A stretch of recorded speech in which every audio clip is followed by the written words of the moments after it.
Welcome to the Banker Lamp. Please enjoy the video. You start by preparing a clean environment.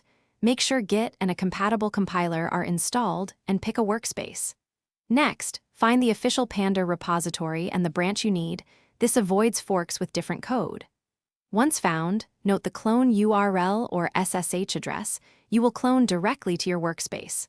While cloning, you'll preserve commit history, which helps later. Make sure your credentials, or SSH key, are ready to avoid interruptions during the clone step.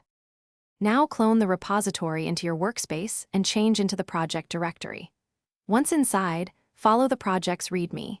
Install required libraries using your system package manager or the supplied install scripts. After dependencies are installed, configure the build, run cmake or npm install depending on the stack, then execute the build command such as make or npm run build. If the project has a configuration file, edit only required fields and keep defaults. Finish by installing the compiled binary or package into your system or virtual environment using the recommended command.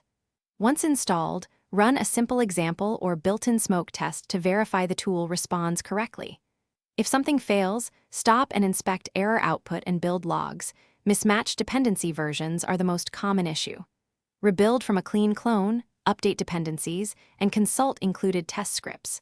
If errors persist, revert to the tagged release that previously worked and compare configuration differences.